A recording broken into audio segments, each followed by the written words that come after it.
I have never met a master deceiver like that before. I mean, talk about scum of the earth. This week on Welcometo Plathville, the family helped Moriah make her album and did not mince words about her ex. But first, in Los Angeles, Olivia and her sister Lydia Grace went speed dating. Olivia was more in it for the experience and not dead set on finding a match, since she's been really into Brendan, the guy from the East Coast. There's a lot of life experience between the two of us, living very different lives, that I just love the conversations. And then we have so much fun together when we're together.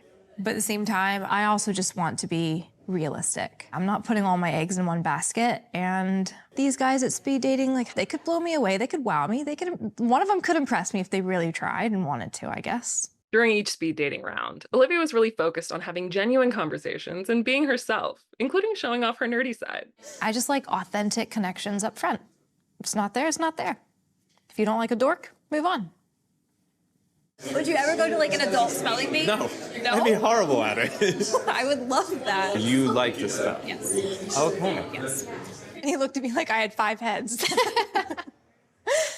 Why not? That's a fun time. If you had one night with me, what would you want to do? Anywhere in the world, any situation, unlimited amount of funds. It has to involve like some level of educational something, like a museum. Museum's boring. No, they're not. Oh my God. At the end, everyone who mutually selected each other for another date got notified, and Olivia and Lydia Grace had different results. I apparently got 3 matches. I got 0. But that's on me, because I didn't write yes on anyone. How come?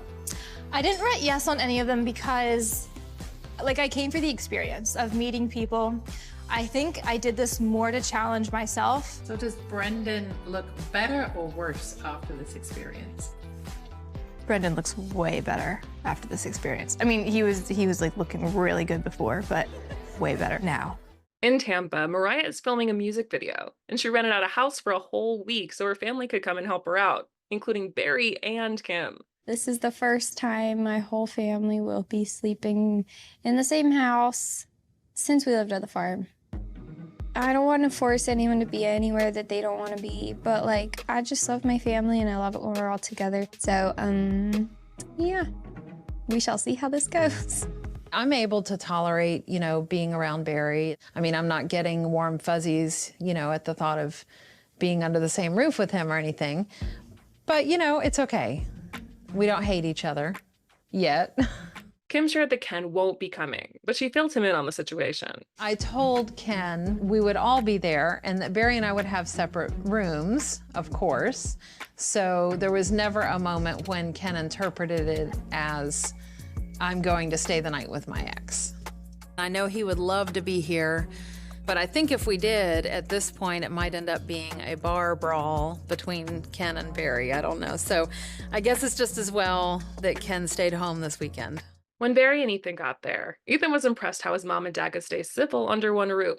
I think it's impressive that my parents can be in the same house together, given everything that's happened.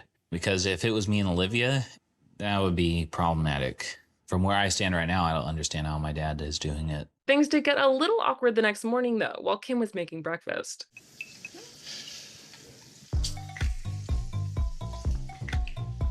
Generally, Kim's always positive. Maybe this morning, she got up on the wrong side of the bed. No, it's looking great. Moriah then called Kim in from the kitchen to talk privately, and she emotionally revealed that since her breakup, she's been struggling with alopecia again. I left Tampa the last day of September, and I was grieving loss and heartbreak, and my hair started falling out. I would brush my hair, and it was just like, for people who don't know what alopecia is, it's an autoimmune condition that causes hair loss. These last several months, I've definitely lost about half my hair. Moriah dealt with hair loss as a child and shared that the stress of her heartbreak was what triggered it this time. Kim was there to comfort her. Whether it comes in or not, you're so beautiful. And I'm so proud of you, even just for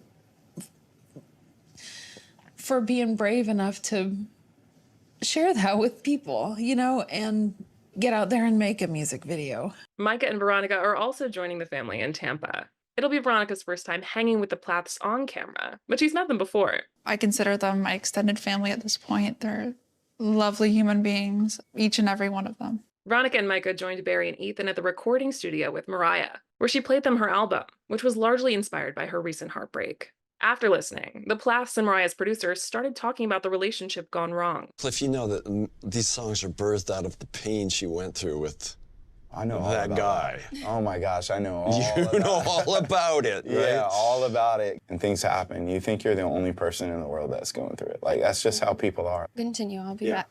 When they start to talk about my story, I wanted to just get away for a little bit. After Moriah left, Micah and Veronica shared some of the red flags they saw from her ex. There was times where he was outside of her apartment and was like, oh, you didn't answer your phone quick enough, so I left. I don't really think he was there. I think he was just doing that to make her feel bad. Yeah, mind games. And it was sad because one day she got all dressed up to go somewhere and he would cancel randomly. I don't think he ever had the intent of going. We were telling her, like, no, that's not okay.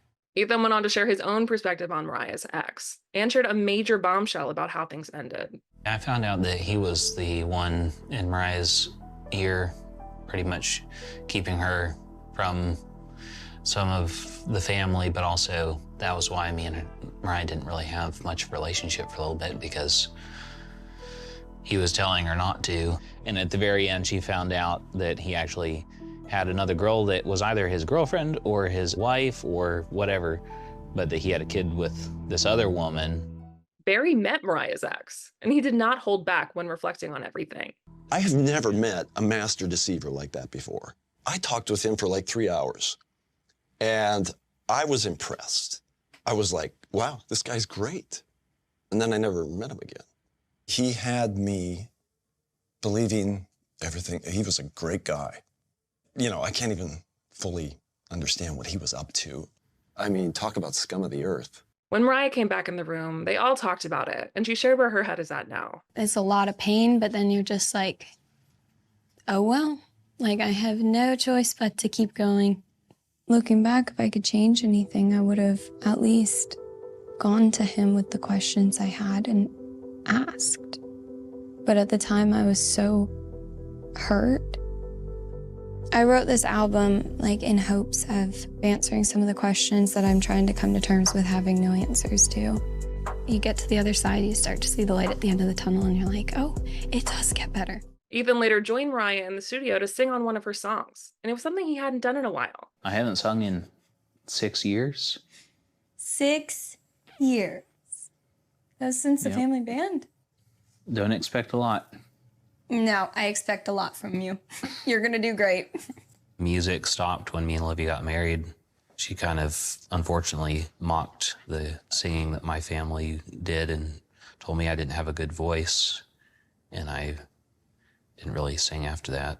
When they finished recording the duet, Moriah was happy to see Ethan singing again. When you're going through something tough, it's easy to lose your passion or your spark, but you can also use that as fuel on your fire. Ethan has an amazing voice and so much talent, and I'm just like, don't ever give that up, don't ever give that up. So hopefully he'll see that and be like, okay, I can do it too.